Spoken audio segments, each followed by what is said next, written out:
Hi welcome to the Ganesh stories. ಇವತ್ತಿನ review match ಬಂದ್ಬಿಟ್ಟು group first review ಮಾಡ್ತೀನಿ, next preview ಇರುತ್ತೆ. ಒಟ್ಟಲ್ಲಿ ಇವತ್ತಿನ ರಿವ್ಯೂ ಮ್ಯಾಚ್ ಬಂದ್ಬಿಟ್ಟು LSG versus RR, Lucknow versus ರಾಜಸ್ಥಾನದ ಹೋಮ್ ಗ್ರೌಂಡಲ್ಲಿ. ಇಲ್ಲಿ ಮಿನಿಮಮ್ ಇಲ್ಲಿ ಟಾಸ್ ಗೆದ್ಬಿಟ್ಟು ಲಕ್ನೋ ಅವರು ಬ್ಯಾಟಿಂಗ್ ಆಯ್ಕೆ ಮಾಡಿಕೊಂಡ್ರು. ಒಟ್ನಲ್ಲಿ ಮೇನು ಇಲ್ಲಿ ಕ್ರೆಡಿಟ್ ಕೊಡಬೇಕು. ಮಿಚೇಶ್ ಮಾರ್ಕರ್ ಆಗಲಿ, ಇಲ್ಲಿ ಮೇನು ನಿಕೋಲಸ್ ಪೂರನ್ ಆಗಲಿ, ಒಟ್ನಲ್ಲಿ ರಿಷಬ್ ಪಂತ್ ಆಗಲಿ, ಇವ್ರು 3 ಜನ ತುಂಬ ಚೆನ್ನಾಗಿ ಬ್ಯಾಟಿಂಗ್ ಆಡಿದ್ರು ಗುರು.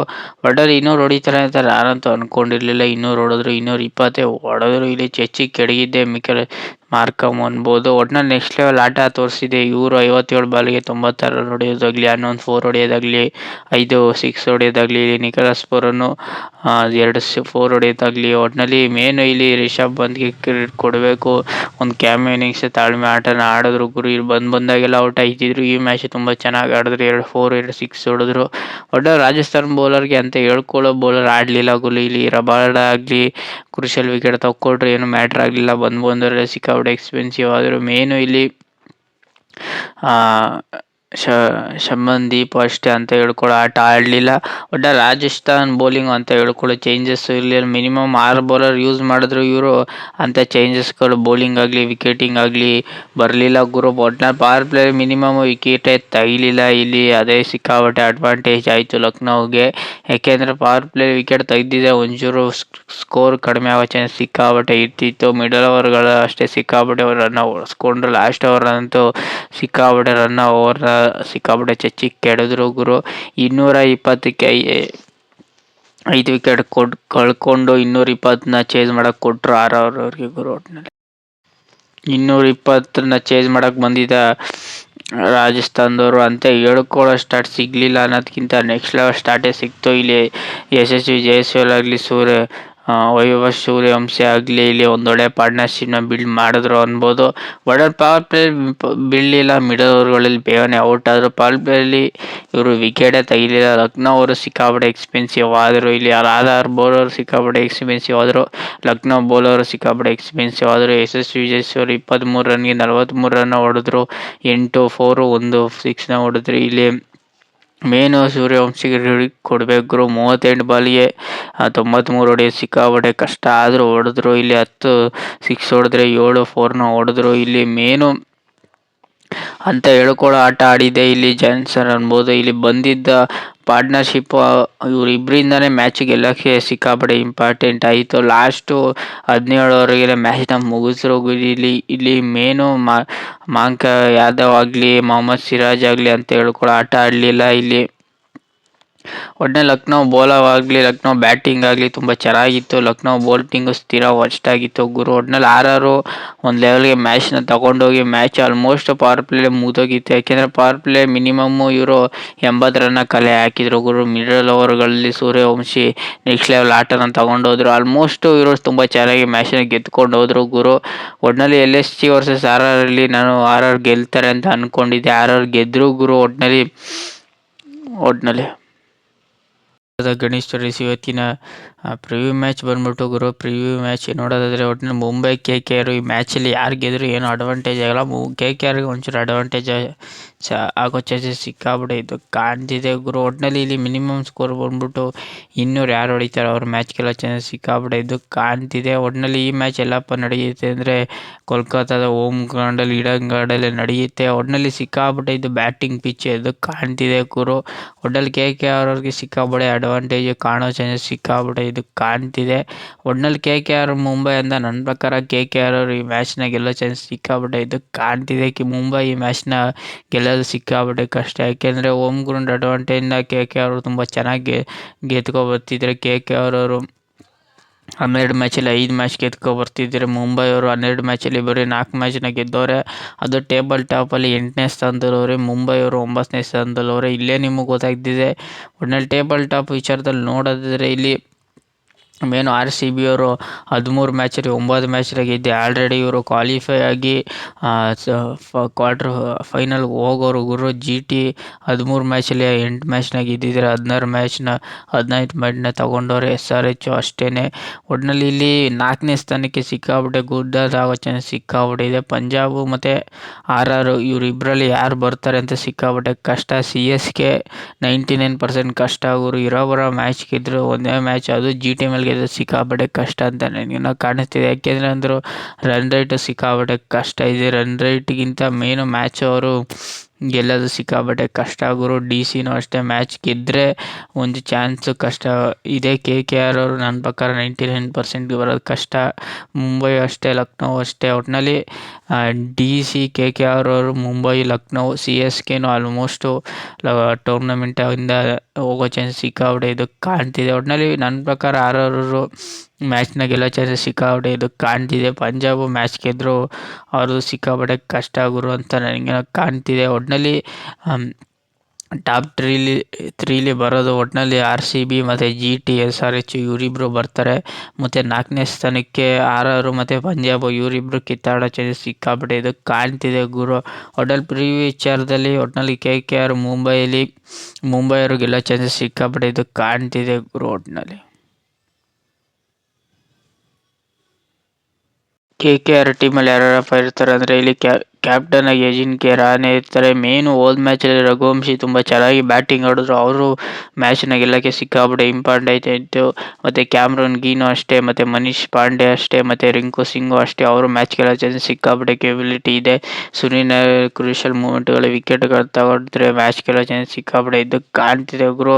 ವರುಣ್ ಚಕ್ರವರ್ತಿನೂ ಅಷ್ಟೇ, ಕಾರ್ತಿಕ ಅಷ್ಟೇ. ಮತ್ತು ಮೇನು ರಘುವಂಶಿ, ಅಜಿಂಕ್ಯ ರಹಾನೆ ಮತ್ತು ಕ್ಯಾಮ್ರನ್ ಗ್ರೀನು ಮತ್ತು ಮೇನು ಇವ್ರು 3 ಜನದಲ್ಲಿ ಒಬ್ಬರು ಕ್ಲಿಕ್ ಆಗಿದ್ರು KKR ನೆಕ್ಸ್ಟ್ ಕಾಣುತ್ತೆ. ರಿಂಕು ಸಿಂಗ್ ಅಂತ ಆಸ್ ಯೂಶುವಲ್ ತುಂಬ ಚೆನ್ನಾಗಿ ಕಾಣ್ತಾರೆ ಅಂತ ನನಗೇನೋ ಕಾಣಿಸ್ತಿದೆ. ಒಟ್ನಲ್ಲಿ KKR ಟೀಮಲ್ಲಿ ಚೆನ್ನಾಗಿರ್ತಾರೆ ಗುರು ಟೋಟಲ್ ಆಗಿ. ಮುಂಬೈ ಟೀಮಲ್ಲಿ ಯಾರ್ಯಾರು ಇರ್ತಾರೆ ಅಂದರೆ ಇಲ್ಲಿ ಕ್ಯಾಪ್ಟನ್ಸಿನ ಜಸ್ಪ್ರೀತ್ ಬುಮ್ರಾ ವಹಿಸ್ಕೊಳ್ಳೋ ಸಿಕ್ಕಾಪಟ್ಟೆ ನನ್ನ ಪ್ರಕಾರ ಈ ಮ್ಯಾಚಲ್ಲಿ ಸೂರ್ಯಕುಮಾರ್ ಯಾದವ್ ಡೌಟ್ ಆಡಿಸೋದು. ಒಟ್ಟಿನಲ್ಲಿ ಜಸ್ಪ್ರೀತ್ ಬುಮ್ರಾ ಈ ಮ್ಯಾಚಲ್ಲಿ ಕ್ಯಾಪ್ಟನ್ಸಿನ ವಹಿಸ್ಕೋತಾರೆ. ಹಾರ್ದಿಕ್ ಪಾಂಡ್ಯನೂ ಇರಲ್ಲ, ನವದೀಪ್ ಇರ್ತಾರೆ, ಮತ್ತು ಶಾಟ್ನರ್ ಇರ್ತಾರೆ, ಮತ್ತು ಟೆನ್ ಬೋಲ್ಟ್ ಇರಲ್ಲ, ಜಸ್ಪ್ರೀತ್ ಬುಮ್ರಾ ಇರ್ತಾರೆ, ಮತ್ತು ದೀಪಕ್ ಚಹರ್, ಶಾರ್ದುಲ್ ಠಾಕೂರ್ ಇರ್ತಾರೆ, ಮತ್ತು ರೋಹಿತ್ ಶರ್ಮಾ ಇಂಪ್ಯಾಕ್ಟ್ ಪ್ಲೇಯರ್ ಆಗೋ ಚಾನ್ಸ್ ಸಿಕ್ಕಾಪಟ್ಟೆ ಇದು ಕಾಣ್ತಿದೆ ಗುರು. ತಿಲಕ್ ವರ್ಮಾ ಹೋದ ಮ್ಯಾಚಲ್ಲಿ ತುಂಬ ಚೆನ್ನಾಗಿ ಮ್ಯಾಚ್ನ ಗೆಲ್ಸ್ಕೊಟ್ಟಿದೆ. ಅವರು ಈ ಮ್ಯಾಚಲ್ಲೂ ಹಂಗೆ ಆಡೋ ಚಾನ್ಸಸ್ ಸಿಕ್ಕಾಪಟ್ಟೆ ಇದು ಕಾಣ್ತಿದೆ ಗುರು.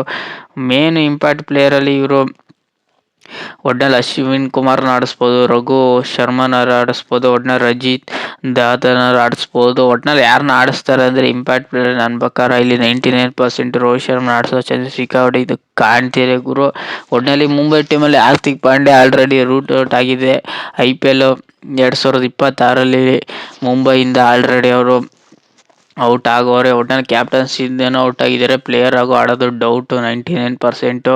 ಒಟ್ನಲ್ಲಿ ಸೂರ್ಯಕುಮಾರ್ 2027ಗೆ ಮುಂಬೈಯಲ್ಲಿ ಆಡ್ತಾರೆ. ಈ ಮುಂಬೈ ಬರೋ 1-2 ಇರ್ಬೋದೇನೋ, ಆ ಮ್ಯಾಚಲ್ಲಿ ಅಷ್ಟೇ ಆಡೋದು ಡೌಟು. 2027ಗೆ ಸೂರ್ಯಕುಮಾರ್ ಬ್ಯಾಕ್ ಆಗೇ ಆಗ್ತಾರೆ. ಒಟ್ನಲ್ಲಿ ಹಾರ್ದಿಕ್ ಪಾಂಡ್ಯ ಮುಂಬೈಲಿ 99% ಇರೋದು ಡೌಟು ಗುರು. ಈ ಮ್ಯಾಚ್ ಆಡಿಸ್ಬೋದು, ಇಲ್ಲ ಅಂದರೆ ಇಲ್ಲ. 2026ರಲ್ಲಿ ಆಲ್ರೆಡಿ ಮುಂಬೈಯಿಂದ ಹಾರ್ದಿಕ್ ಪಾಂಡ್ಯರು ಹೊರಟವ್ರೆ ಗುರು. ಒಟ್ಟಿನಲ್ಲಿ ಮುಂಬೈಲಿ ಮ್ಯಾಚಲ್ಲಿ ಆಡೋದು ಡೌಟು. ಸ್ಕ್ವಾಡಲ್ಲೂ ಕೂಡ, ಒಟ್ಟಿನಲ್ಲಿ ಟೀಮಲ್ಲೂ ಕೂಡ ಇರೋದು ಡೌಟು ಗುರು already. KKR versus Mumbai head start ನೋಡಿದ್ರೆ ಮುಂಬೈ 35 ಮ್ಯಾಚಲ್ಲಿ ಮುಂಬೈ ವರ್ಸಸ್ KKR ಅವರು ಎಷ್ಟು ಮ್ಯಾಚಪ್ಪ ಗೆದ್ದವ್ರು ಅಂದರೆ ಇಲ್ಲಿ 11 ಮ್ಯಾಚ್ನ ಮುಂಬೈ ಅವ್ರು ಗೆದ್ದಿದ್ರೆ, 25 ಮ್ಯಾಚ್ನ ಮುಂಬೈ ಅವ್ರು ಗೆದ್ದಿದ್ರೆ, 11 ಮ್ಯಾಚ್ನ KKR ಅವ್ರು ಗೆದ್ದವ್ರೆ. ಇಲ್ಲೇ ನಿಮಗೆ ಹೆಡ್ ಸ್ಟಾರ್ಟ್ ಗೊತ್ತಾಗ್ತಿದೆ.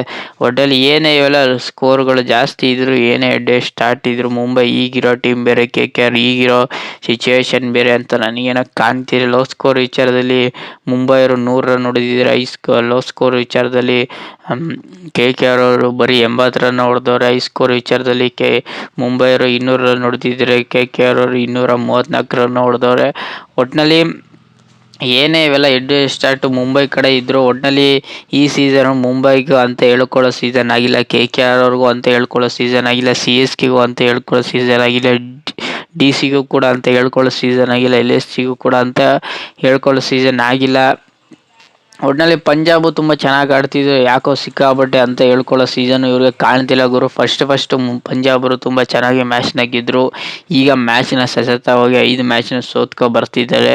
ಒಟ್ಟಿನಲ್ಲಿ KKR ವರ್ಸಸ್ ಮುಂಬೈಯಲ್ಲಿ ಮ್ಯಾಚ್ನ ಗೆಲ್ಲೋದು ನನ್ನ ಪ್ರಕಾರ KKR ಅವರು ಟಾಸ್ನ ಗೆದ್ದು ಹೋಮ್ ಗ್ರೌಂಡ್ ಅಡ್ವಾಂಟೇಜ್ ತೊಗೊಂಡು KKR ಅವರು ಈ ಮ್ಯಾಚ್ನ ಗೆಲ್ಲಬೇಕು ಅಂತ ಅಂದ್ಕೊಂಡಿದ್ದೀನಿ. ಒಟ್ಟಿನಲ್ಲಿ ಗೆಲ್ತಾರ ಅಂದರೆ ಹೌದು, ಗೆಲ್ಲೋ ಚಾನ್ಸ್ ಸಿಕ್ಕಾಪಟ್ಟೆ ಪಾಸಿಟಿವಿಟಿ ಇದೆ ಗುರು. ಒಟ್ಟಿನಲ್ಲಿ ಇನ್ನಾರ್ಗಳು ಅಂದಾಗ ಸಿಕ್ಕಾಪಟ್ಟೆ ಅಡ್ವಾಂಟೇಜ್ ಸಿಕ್ಕಾಪಟ್ಟೆ ಇದು ಕಾಣ್ತಿದೆ. ಬ್ಯಾಟಿಂಗ್ ಪಿಚ್ಚು ಮತ್ತು ಬೌಲಿಂಗ್ ಶೆಟ್ಗೆ ಸಿಕ್ಕಾಪಟ್ಟೆ ಅಡ್ವಾಂಟೇಜ್ ಕಾಣ್ತಿದೆ ಗುರು. ಒಟ್ಟಿನಲ್ಲಿ KKR versus Mumbai versus Kolkata ಅಂದಾಗ ಮುಂಬೈ ಈ ಮ್ಯಾಚ್ನ ಗೆಲ್ಲೋದಿಲ್ಲ, ಕೋಲ್ಕತ್ತಾದವರು ಈ ಮ್ಯಾಚ್ನ ಗೆಲ್ತಾರೆ. Mumbai versus MI versus KKR ಅಲ್ಲಿ KKR ಅವರು ಈ ಮ್ಯಾಚ್ನ ಗೆಲ್ತಾರೆ ಗುರು. ಒಟ್ಟಿನಲ್ಲಿ ಇನ್ನೊಂದು ವಿಷಯ ಹೇಳೋದಾದ್ರೆ, ಈ 2026ರಲ್ಲಿ ಆಲ್ರೆಡಿ ಧೋನಿ ರಿಟೈರ್ಡ್ ಅಪ್ಡೇಟ್ಗಳು ಸಿಕ್ಕಾಪಟ್ಟೆ ಬರ್ತಿದೆ. ಯಾಕೆಂದರೆ LSG ವರ್ಸಸ್ CSK ನೀವು ಮ್ಯಾಚ್ ನೋಡಿದರೆ ಧೋನಿಯವರು ಆಲ್ರೆಡಿ ಒಂದು ಎಲ್ಲರ ಜೊತೆ ಫೋಟೋ ತೆಗೆಸ್ಕೊಳ್ಳೋದಾಗಲಿ, ಒಂದು ರೌಂಡ್ ಹೊಡೆಯೋದಾಗಲಿ ಸೂಚನೆಗಳು ತುಂಬ ಚೆನ್ನಾಗಿ ಸಿಗ್ತಿದೆ. ಒಟ್ಟಿನಲ್ಲಿ 99% ರಿಟೈರ್ಡ್ ಆಗೋ ಚಾನ್ಸ್ ಸಿಕ್ಕಾಪಟ್ಟೆ ಇದು ಕಾಣ್ತಿದೆ. ಅಫಿಷಿಯಲ್ ಅಪ್ಡೇಟ್ ಬರೋ ಚಾನ್ಸಸ್ ಸಿಕ್ಕಾಪಟ್ಟೆ ಇದು ಕಾಣ್ತಿದೆ ಗುರು. ನೋಡೋದು ಆಲ್ರೆಡಿ CSK ಟೀಮಲ್ಲಿ ಧೋನಿಯವರು ರಿಟರ್ನ್ ಆಗಿರೋ ಅವ್ರ ಟೀಮ್ ಜೊತೆ ಇರೋದು ಡೌಟು ಅಂತ ಆಲ್ರೆಡಿ ಅಪ್ಡೇಟ್ಗಳು ತುಂಬ ಚೆನ್ನಾಗಿ ಬರ್ತಿದೆ.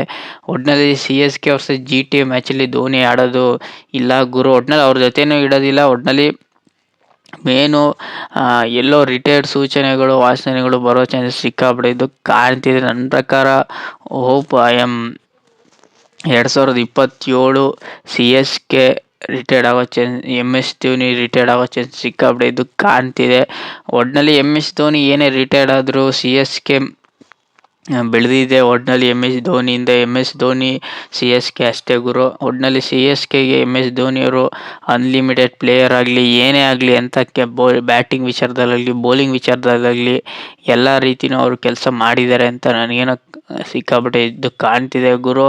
ಒಟ್ಟಿನಲ್ಲಿ ಮಿನಿಮಮ್ 5 ಟ್ರೋಫಿ ಗೆಲ್ಲೋದ್ರಲ್ಲಿ CSKಗೆ ಮುಖ್ಯ ಪಾತ್ರನೇ ವಹಿಸಿದ್ದು ಧೋನಿ ಅಂತ ನನಗೇನು ಅನ್ನಿಸ್ತಿದೆ. ಯಾಕೆಂದರೆ ಧೋನಿ CSK ಅಂದಾಗ CSKಗೆ ಸಿಕ್ಕಾಪಟ್ಟೆ ಬ್ರ್ಯಾಂಡ್ ಬರ್ತಿದೆ ಧೋನಿ ಅಂತ ನನಗೇನೋ ಸಿಕ್ಕಾಪಟ್ಟೆ ಕಾಣ್ತಿದೆ ಗುರು.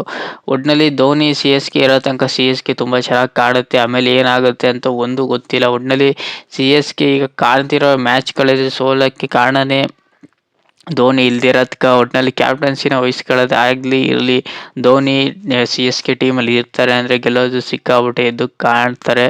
ಒಟ್ಟಿನಲ್ಲಿ ರಿಟೈರ್ಡ್ ಮುನ್ಸೂಚನೆಗಳು ಎದ್ದು ಕಾಣ್ತಿದೆ ಗುರು. 2027 ಬರ್ಬೋದು ಅಪ್ಡೇಟು, ಇಲ್ಲ 2026ರಲ್ಲಿ ಅವರೇ ಒಂದು ಅಫಿಷಿಯಲ್ ಅಪ್ಡೇಟ್ ಬರುವ ಚಾನ್ಸಸ್ ಸಿಕ್ಕಾಪಟ್ಟೆ ಇದು ಕಾಣ್ತಿದೆ. ಒಟ್ಟಲ್ಲಿ ಅಫಿಷಿಯಲಾಗಿ ಹೇಳ್ಬೇಕು ರಿಟೈರ್ಡ್ ಆಗಿದ್ದೀನಿ ಅಂತ ಎದ್ದು ಕಾಣ್ತಿದೆ ಗುರು. ಒಟ್ಟಿನಲ್ಲಿ ಗ್ರೌಂಡ್ಗಳಲ್ಲಿ ಸೆಲ್ಫಿ ತೊಗೊಳ್ಳೋದಾಗಲಿ, ಒಂದು ರೌಂಡ್ ಹೊಡೆಯೋದಾಗಲಿ ಎದ್ದು ಕಾಣ್ತಿದೆ. ಏನಾಗುತ್ತೆ ಮುಂದೊಡೆಯೋಣ ಗುರು. ಒಟ್ಟಿನಲ್ಲಿ